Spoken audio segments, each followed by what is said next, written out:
Hey there, my name is Angie, and I'm the founder of a nonprofit organization since 2004. I'm here on a cool, crisp, sunny day, just ready to run some errands, but thought I would pop on and introduce myself. Looking forward to visiting with you. My husband, Larry, is the author of the book, There's an Elephant in the Room, Exposing Hidden Truths in the Science of Health. And we will be delighted to share what we have come to understand and have worked with many thousands of people all over North America and in Europe as we share my experience, how I came from the brink of death to being able to live a very vibrant life. It's not something you probably have had any exposure to. It was quite shocking to us 20 years ago what my husband discovered as he started to research and study. And I have now lived for the past 20 years without even needing to see a doctor. I'm not against doctors. I'm grateful for the help that I had all the years that I was very, very sick and chronically sick and life-threatening sick. I had a lot of help. But I am just grateful to be living a very vibrant, very healthy life and haven't had a need to see a doctor. It's been wonderful. So we look forward to sharing some of those details with you. Stay on till the end of the call and we'll see you then. Thanks so much. Bye-bye. You're listening to the Good Question Podcast with Richard Jacobs. Our goal is to make each of our guests exclaim, that's a good question. I don't know the answer. Because when that happens, it means you, the listener, may be inspired to learn more beyond the interview and to ask great questions yourself that lead to new insights. In this podcast, we cover historical and current anthropology, comparative religion, and history. Welcome, and let's get started.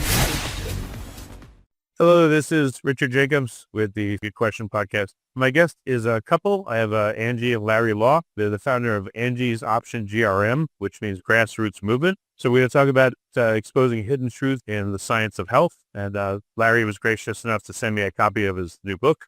So we're going to talk about what they've discovered about health and what the real drivers of true health are. Larry is from Champaign, Illinois, a graduate of the United States Air Force Academy, Bachelor of Science in Mathematics. He got a master's degree in business administration at University of Missouri, and then a career in the Air Force working with nuclear missiles. Very interesting, space satellite systems. He retired in 94 and then went into teaching. So he's taught graduate and undergraduate courses for University of Phoenix, Colorado State University, etc. for about 18 years. So we're going to find out about, again, the true underpinnings of health. So welcome, both of you. Thanks.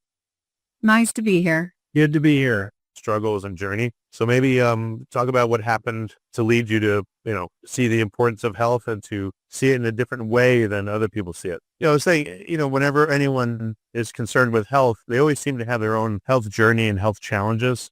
So what's some of the challenges that y'all have had that led you to be interested in health and to get this different perspective on it? Yeah, so it is interesting because we do have a different perspective and unique position, but it started off very much like so many people. I was just chronically sick, got worse and worse and worse over the years. For about 15 years, I miscarried 6 times, and it just seemed like if something was going to happen, it was going to be to me.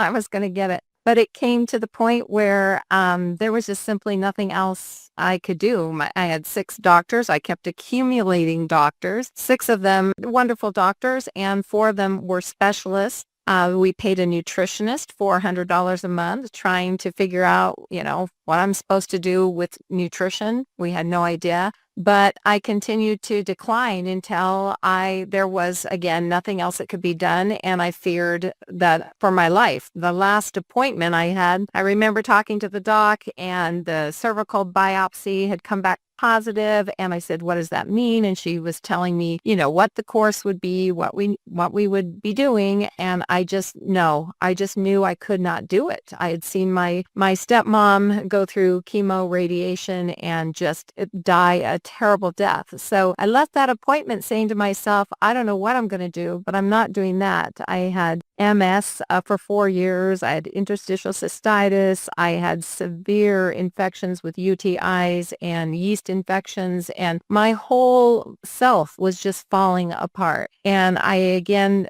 just drove away thinking this something has got to change, and I don't know what it is. Well, it just so happened a couple of days later, I saw an article about sugars, and it said something like, can sugars heal? Something like that. And which made me curious because I'd cut sugar out for so many years, knowing that I did better when I wasn't eating sugar. So I thought it made me curious to see this little article. I was intrigued. I'm not a science person, but it was simply written, and I thought, maybe there's something to it. I know my husband is a science person. He's been all about science. Everything was science in his whole life. And of course, the Academy, United States Air Force Academy, a very scientific school. So I had him read the article. He kind of poo-pooed a little bit, and I was persistent, and he thought, okay, I'll look into it. And we'll have him share a little bit of the things that really struck him and why he continued to delve. But I will just finish with my story that because of what he started researching and discovering,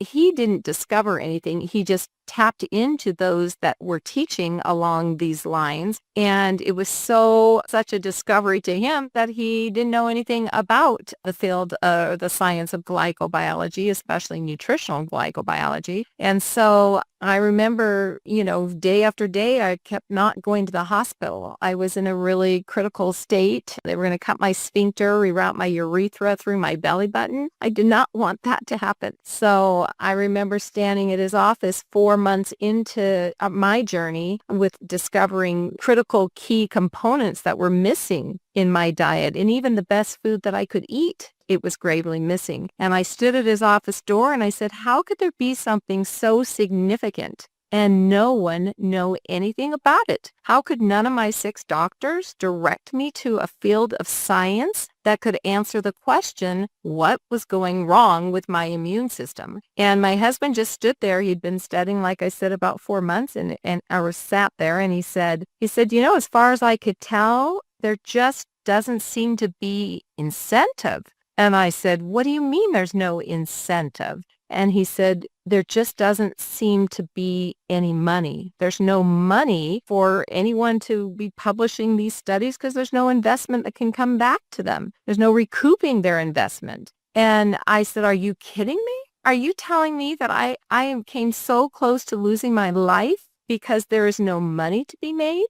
And he just looked like incredulous. Yep, it looks like that's what it is. And I said, who is going to do something about that? If not me, then who?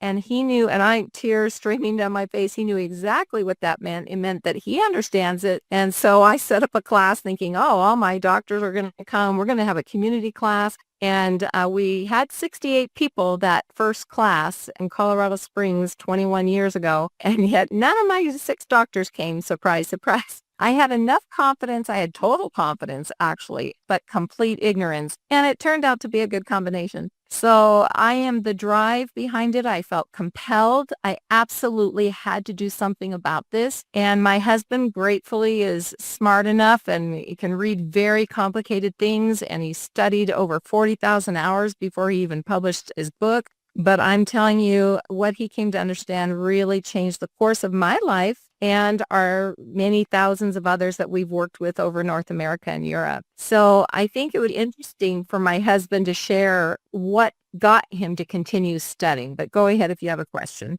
Oh, no, I was going to say hi, so we'll hear from Larry next. Yeah, go ahead when you guys are ready. Yeah, let me share that the thing that was the aha moment for me was when I started learning in the science of glycobiology. I started learning about the ABO blood typing system. And being in the military, I knew my blood type, and I was a B positive, and I knew my wife was A positive. And so as I was looking at that and studying it, it turned out that there are sugars surrounding every red blood cell in your body, and they cover the whole cell like a forest or a beard, if you will. And they're just these whiskers that that cover the entire cell membrane. They call it the glycocalyx because it's made up of these sugars. They're attached to protein or lipids, so they call them glycoproteins or glycolipids. But in this blood typing system, it turned out that type A and type B, there were 5 sugars on the surface that made up this typing system, and all of the sugars were the same except for one, which was the last sugar, which they call the terminal sugar, and that was the only difference. Type B blood, I have a galactose sugar, and my wife has an N-acetylgalactosamine sugar. So that was the only difference. But I knew that if I got type A blood transfused into me, my body would have a huge problem with that. In fact, something wasn't done quickly, if I got too much of her blood, my immune system would kill all of those red blood cells that were type A, and I would slowly asphyxiate because I wouldn't have any red blood cells to carry oxygen to my cells. And so that got my attention. There's only one difference between type A and type B blood, and it's one sugar, but it has the power over life or death. Get it right, you live. Get it wrong, you die. And we can get it right or get it wrong. Yeah, if you don't have the right sugar there, you're going to die. What is the sources of the different sugars that could take up residence in those places? Well, they come from our diet, of course, and the liver makes these sugars, but they come primarily from our diet. That's the primary way to get these sugars. But it was interesting to me to learn that type O blood, they're the universal donor, and they have the first 4 sugars are the same. In fact, type O, type A, type B, type AB, they all have the same first 4 sugars. But type A has that N-acetylgalactosamine, type B has galactose, type O doesn't have a 5th sugar. So that's why they can donate, because the immune systems don't respond because there's nothing there. There's no antigen, no problem with type O coming in. So they're the universal donor. And type AB is the universal receiver, and they are that way because they have both the type A and the type B glycoproteins, glycolipids actually, on their surface. So they can take either blood type, no problem. So, but it's type A and type B that you have to watch out for. So that just was remarkable to me that the body would pay that close attention to sugar. Sugar? Couldn't it have been a protein or something, significant? But it was a sugar, and it was one of these 8 sugars. And so there are these 8 sugars that cover every cell in the human body. And they turn out to be related to epigenetics, because these are the sugars, these are the things that turn genes on or off. So this is the language through these sugars, and they're simple sugars. There's 8 of them, only 8, but they are complex in the sense that they are not like proteins. They're not linear. The amino acids are linear, like little train cars, and they just connect from the front or the back, and that's all they do. Sugars, they are ring structured, and they're 3-dimensional. They're not 2-dimensional like protein. They're 3-dimensional. Now, protein can bend and turn, but it's train cars that are linked together, and they're 2-dimensional. Sugar is not. It's very complex, and that complexity is just amazing. And so as I started to read more about that got my interest, and I started to read what the National Academy of Science had said, and they had said that these glycans, or these sugars, they're found on every living cell. In fact, they're on all human cells. Every single cell in the body, all 40,000 human cells, are covered with a shroud of sugars. I like to think of it also as kind of like a flagpole. You have the flagpole is protein or lipid, but the flag is sugar. So you can have the same protein or lipid, but when you put a different flag on it, it represents an entirely different nation. And so there aren't as many proteins as the sugar combinations are a quadrillion. There are so many sugar combinations. There's not that many protein combinations. And so when they were doing the genome study, they discovered that, oh my gosh, there's only like 20,000 genes in the human genome. A Heinz tomato has, 37,000, and we're way more complex than a Heinz tomato. So what's up with that? Only 20,000 genes. But it turns out that they discovered that sugars are attached to those proteins. And that's what differentiates the protein to make it entirely different to the body. The body will read it completely differently. And so you can have the same flagpole, but put different sugars on it, and it means something entirely different. Are the sugars transient person, or are they always the same profile, or can they be a Great question. Yeah, no, they're always the same. It's always the same 8 sugars. They never vary. Glucose, most people know glucose. Glucose is one of those sugars. Glucose is a fuel sugar. It's burned by the mitochondria and creates ATP energy packets, but it is also a structural sugar. So these sugars are not burned. They're not metabolic when they're used this way. So glucose, galactose, xylose, fucose, which is not fructose. It's not fruit sugar. It's something called fucose. N-acetylglucosamine, N-acetylgalactosamine, and N-acetylneuraminic acid, which doesn't even sound like a sugar. Those are the 8, and they are common to every human body. In fact, every human body, every cell is covered with those sugars. Every animal, every cell in every animal on planet Earth are covered with these sugars. Every bacteria and every virus, they're all covered with these sugars. If you're not covered with these sugars, you're dead. These sugars on the glycocalyx turn out to be the operating system of the cell. I used to think that when I went to biology class that the nucleus was the most important thing. The nucleus is where the DNA is stored and the genes are read and all the instructions for things. And that's true, but it's not the most important thing, because you can denucleate a cell. You can take a nucleus out of a cell and the cell will live for months. Now, it will deteriorate over time because it can't go back in and read the DNA anymore and reconstruct things that it needs, but it will live.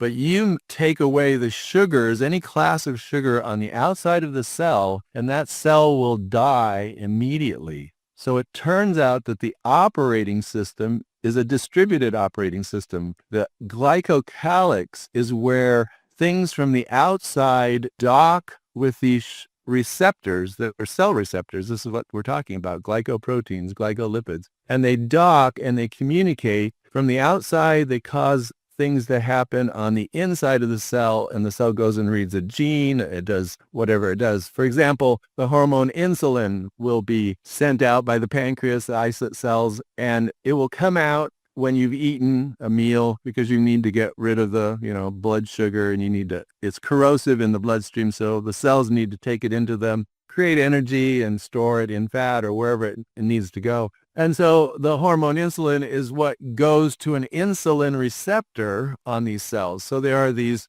flagpoles that are built for the hormone insulin. So they're called insulin receptors. They're made out of protein and sugar, a glycoprotein. And so that insulin comes in and docks with that insulin receptor. Now, if the sugars are correct, it docks and it sends a message. It does a conformational change, which means it just kind of bends and twists. And on the inside of the cell, there are proteins that are exposed that are now read, and they go into the DNA, they read a gene, then messenger RNA comes out, and they build, proteins, and they take action.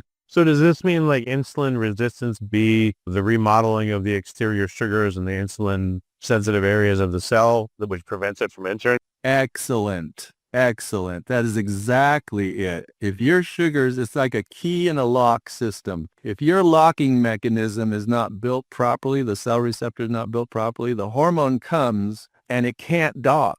And so the message to open the glucose floodgates don't happen, and the cell doesn't take in glucose. And over time, you get more cells that are like that. You become insulin resistant. There's nothing wrong with your insulin. The insulin's fine. The cell is not reacting to it. Why is it not reacting to it? Is because sugars are missing. And that's what the National Academy of Science said. Every disease, every autoimmune, every degenerative disease, sugars are missing from those cell receptors that are supposed to be there. And that is why you're in a disease state. When I saw that, I go, are you kidding me? Oh my gosh, that is huge. How do you think the localized microbiome interacts with these sugars? Are there preferential ones that they eat or adhere to? Do they modify it? Yes. In fact, it's a bacteria in the gut that actually digests these sugars when you come in because they're part of the food that comes in. So they have to break it down. If you don't have the right bacteria in the gut, then you aren't very efficient breaking it down. But yes, 75% of your immune system is in your gut. And if you're not able to do that properly, your immune system is going to be compromised severely. And so those sugars are key. Yes, the bacteria is what breaks it down. And so your microbiome, if it's damaged, you're going to have problems with that. Now, the liver is a backup system. It can take glucose and it can turn it into mannose. It can turn it into other sugars, sialic acid. So it can keep you alive, but it's a backup system. And backup systems are not the primary system. So they're not designed to always be online. So over time, they will start to burn out and you will start to get tired. You'll start to have inflammation. You'll start to have chronic issues crop up that wouldn't have been there if you were, getting them in through the primary mechanism. So you're exactly right. That's a huge part of what happens. And what's interesting about cancer is that cancer cells, and this was from the National Academy of Science, they said altered glycosylation. Glycosylation is the body makes these sugars and puts them together. So inside the cell, when genes are read, amino acids come out, and in the ribosomes, they're made into protein. In the endoplasmic reticulum and the Golgi apparatus, sugars are added, and that's how you make glycoproteins. Now, so you got to have the ingredients in the cell to put them together, and if you're missing them, then you're dependent on the liver to supply them, and you're going to have some issues. But with cancer, altered glycosylation is a universal feature and contributes to pathogenesis and progression, which means that's why these cells don't die.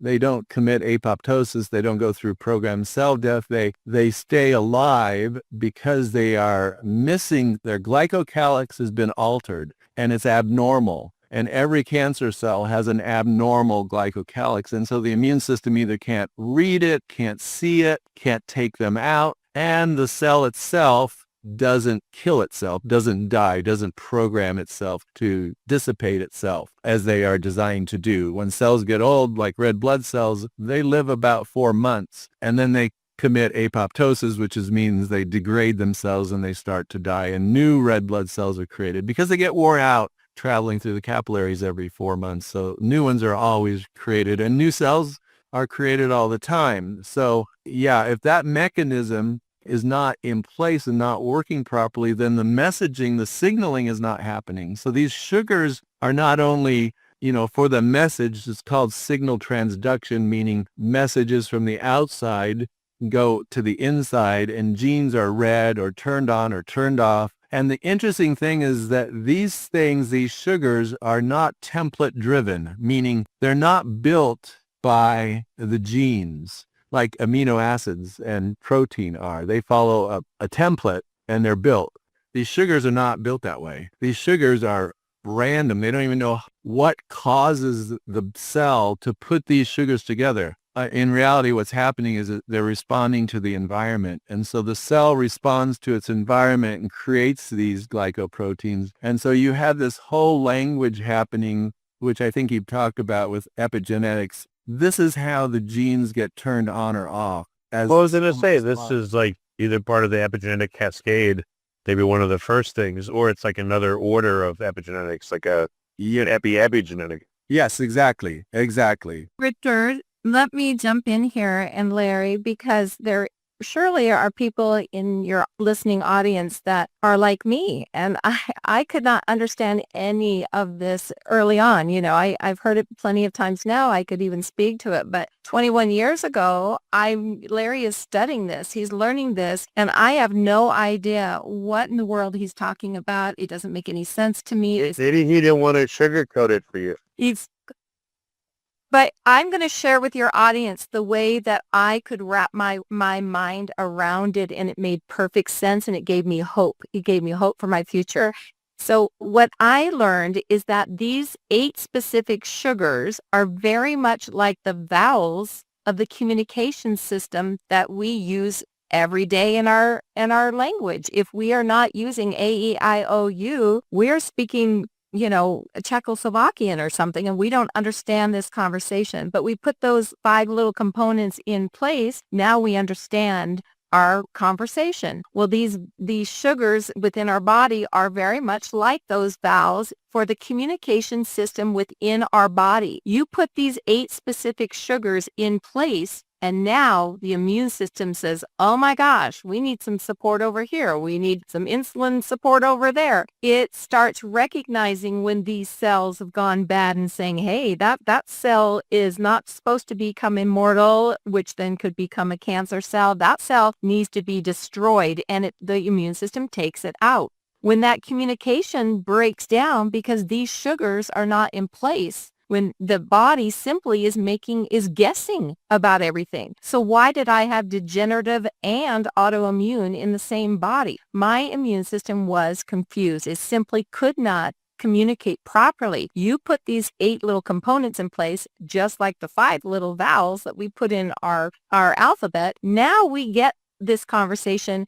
Our body gets the conversation when those 8 little components are put in place. So those critical sugars became the very thing that gave me hope for my future. And I'll say one last thing, and then you ask questions in the last remaining minutes, whatever you'd like for Larry or me. But I remember as we started to just provide community classes, we've taught community classes all over North America and Europe. And I remember when Larry started teaching the advanced classes, which was more deep glycobiology for those science-minded guys like you and medical professionals and all kinds of people who can handle the deeper science. And we were in a class one time years into it, and I always am curious what health professionals come to class. And this particular advanced glycobiology class, the last man through the door, I asked him, as I always ask everyone, what's your specialty? What field, what is your field? And he said, oh, well, I'm a glycobiologist. And I just said,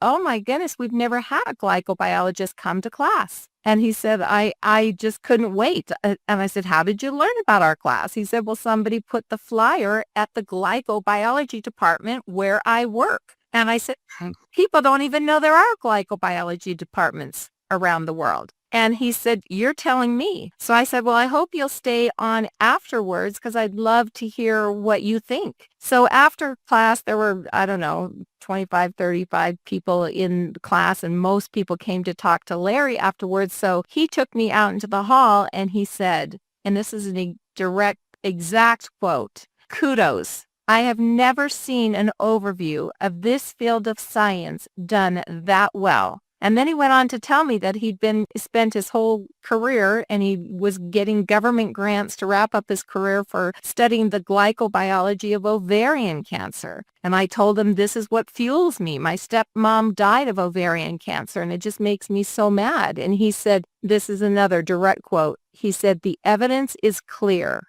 No attention will be paid until there is money to be made. And that's the bottom line. If you cannot recoup investment, why is anybody going to spend all the money? We fund this ourselves. We funded our work for 21 years because no one is doing it.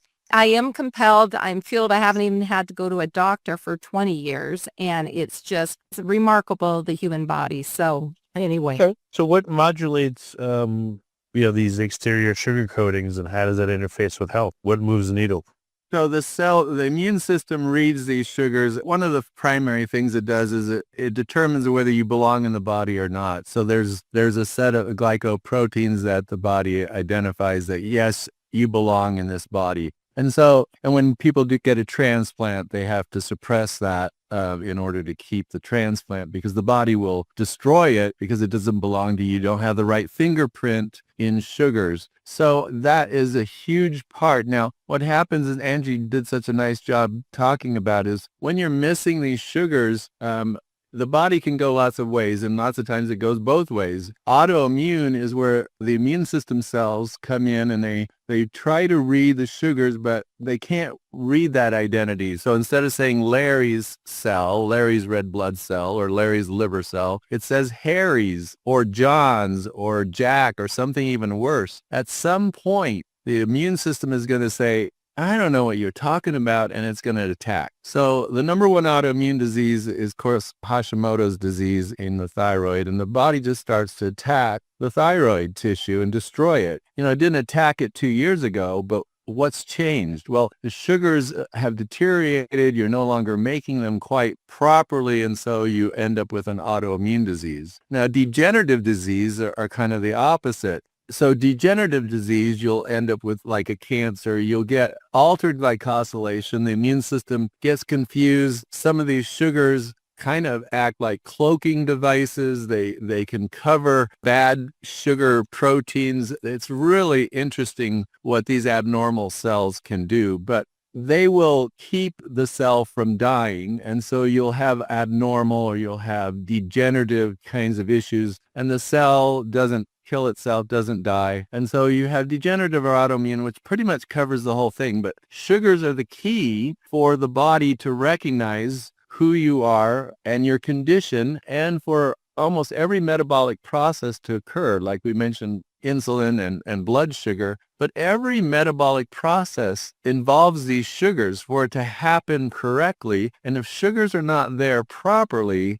you're going to start to have issues. Now, the body works to keep them as clean as they can, but over time, and especially as you age, especially on your diet, if you're eating a ultra-processed kind of food diet, you're not getting these. These sugars are available in nature. They're in root structures primarily. They're called bitters. They're plant bitters. They don't taste sweet. They have the name sugar, but there's nothing sweet about them. They're bitter sugar. But a nice example is aloe vera. Mannose is aloe vera, everybody knows. You put it on a cut or a burn, it stimulates the immune system to heal quickly, efficiently, faster than normal. Something about aloe vera. Well, 99% of aloe vera is the sugar mannose. If you know how to harvest aloe vera, you can get that mannose, and the mannose is what stimulates the immune system. So it's one of these sugars that has this power to stimulate the immune system to go and do. It stimulates macrophages, it wakes them up and sends them on their way to start doing the job that they are, because the immune system is basically kind of relaxed in most people, and it takes something to get the war games to start, to get it to start going. But mannose is very interesting because everybody knows aloe vera is wonderful, but you buy all this aloe vera product, potions and lotions, and they're virtually all junk. They don't work. And the reason they don't work is because the people who are manufacturing or processing don't understand that it's the mannose, a sugar, that is the helative property. And if you don't, it's a labile molecule, which means that if you don't know what you're doing, if you don't stabilize it within about 4 to 6 hours after harvest, it's gone. It's destroyed by enzymatic reaction. And so you've got aloe, but it's useless aloe. So once you get the real stuff, D-mannose, then you've got something that actually works and the immune system depends on. Interesting. Okay. So getting these sugars in their proper, unaltered state or undegraded state, and then consuming them based on blood type? Is that the protocol? No, well, not blood type, but you don't have to worry that specifically. But you do want to have a smorgasbord of good foods that you eat. You can also supplement them, but you got to make sure you have a real plant-based supplementation because, again, like the aloe vera, if you're not getting the real stuff, it's a waste of money. And probably over 90% of the stuff out there for supplements is junk. Vitamins, minerals that are synthetic and organic, they're not natural, plant-based. The same with these sugars. You've got to have the real stuff. I would just mention one other thing that I found fascinating. Everybody knows that or has heard that red meat causes cancer. And, some people believe it, some people don't. But the answer to this actually is in the field of glycobiology. So it turns out that red meat does cause cancer if you eat it long enough. So you have to eat it sparingly, not all the time. And the reason is because sialic acid is one of these sugars. And there's about 40 or 50 different versions of sialic acid. There's a human version, there's an animal version. And it turns out that red meat, lamb, beef, pork, if you eat those, they have the animal version of sialic acid, which is not that different from human sialic acid. It's just some hydroxyl groups that are in a different position. It's not that different. But just like the galactose and galactosamine, it's different enough. And so when you eat a lot of that kind of meat, now chicken and fish is not a problem because they don't have this particular version of sialic acid. So that's why they never cause cancer. And so it's just the red meat. And so as you eat that, you get enough of that and they get incorporated into the glycoproteins in your body. And the animal version is actually inflammatory. So over time, your immune system is going to see that and say, that's not right. That's not right. That's not what I'm expecting for sialic acid. And it will start to pound on that and you'll go into an chronic inflammatory state. And that leads to lots of different diseases. So if you don't eat red meat, all the time, if you take a break and you allow your body to make the human version of sialic acid and incorporate that onto the glycoproteins, your cells are going to be happy. So it's not like you can't eat it at all, but you just have to understand that you want to eat it sparingly. You don't want to eat it every meal every day. So I just found that was really, really amazing that the key to cancer in red meat was a sugar, and glycobiology actually explained it. And so that information is not really readily available to people. Pharmaceuticals know a lot about these sugars. They build drugs and they target cell receptors using synthetic versions of these sugars in order to target particular receptors. You can think of the mRNA COVID vaccine was one example. You heard a lot about the spike protein. It's actually a glycoprotein. It's not just a protein. It's a glycoprotein. And it's the sugars that are the binding site on it. But anyway, so that whole binding process, how all that works, people are getting a little bit more and more familiar with it. But it's critical that, that's why we have tried to get this information out to people so that if you're informed, then you can decide what you want to do about it. Whether it's a vaccine, whether it's red meat or whatever it is in your life. But if you have the information, then you have a chance to make an informed decision. And that's what we've tried to provide for folks and why I wrote the book so that people could read it, understand why these sugars are lacking in our modern diet, why you don't get them. Used to be there, but they've been processed out. And for example, wheat. No, honey, don't go into that because it's in the book and it's too much. But I guess safe to say the right eating protocol, Angie, you experienced that it dramatically improved your health. Yes, I did. However, I had been changing my diet for many years, 5 or 6 years prior to nearly losing my life. And it wasn't enough to get on top of everything that had been going wrong with my immune system. I did have to supplement, and supplementing can be tricky because there's a lot of marketing hype and blatant deception surrounding that as well. So our nonprofit, we vet companies, we vet products. Hardly ever a whole company is vetted, just specific products. And then if people ask us for our opinion, we're happy to direct to resources that we know are safe and trusted. But I began to incorporate. But we don't sell them. No, we're not selling. We direct to resources, and some of the companies will send thank you percentages to us for our nonprofit, but not all of them. We do it as a service. But I always say to people, watch the class, get an hour overview, understand what it is that you're doing, because applied knowledge is power. Not just knowledge, but applied knowledge is power. And then Larry's book is much more in-depth. And when you understand, we haven't put any vaccines in our body. We do not, neither one of us are taking drugs. We have our shoulders, our hips, our, whatever, all of our joints, our knees, everything is in place. And you're both 300 years old, right? Yeah, exactly. But it's our age, our peers are not in the same situation as we are. And my dad is almost 90 and my mom is 87. And 21 years ago, I said, who's going to take care of you when you can't take care of yourself? It will be me. And so we're going to right now take care of you. Neither one of my parents take any drugs. Neither one of them they have sharp minds. They work, they walk, they dance. They are in such amazing, we have come to believe that we age with sickness and disease, and that is not the way we should be aging. We decline with age, of course, but we do not have to expect to decline with sickness and disease as we come to believe in our day and age today. So.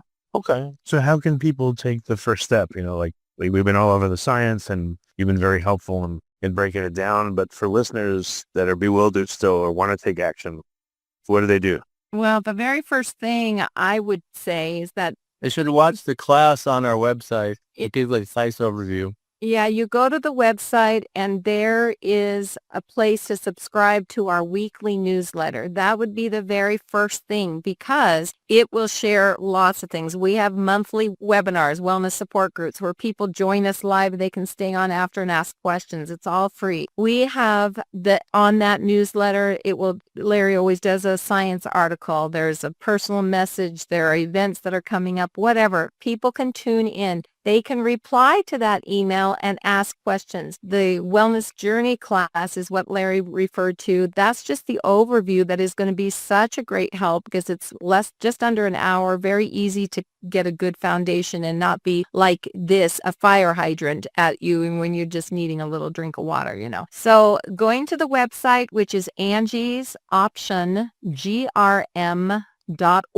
So it's Angie, that's my name, Angie's with an S, option, singular, GRM for grassrootsmovement.org. We are a 501c3 nonprofit organization. And my option, Angie, my name is Angie, my option is education because I believe that I wouldn't have suffered for 15 years declining with sickness and disease, 3 autoimmune and degenerative in the same body, if I had had any hope of education. That's all it took for my husband to start delving in and saying, hey, wait a minute. And it changed my entire life. It took me about 18 months for my body to repair, restore proper functioning, and I've never looked back. So that's what I would suggest, the first thing.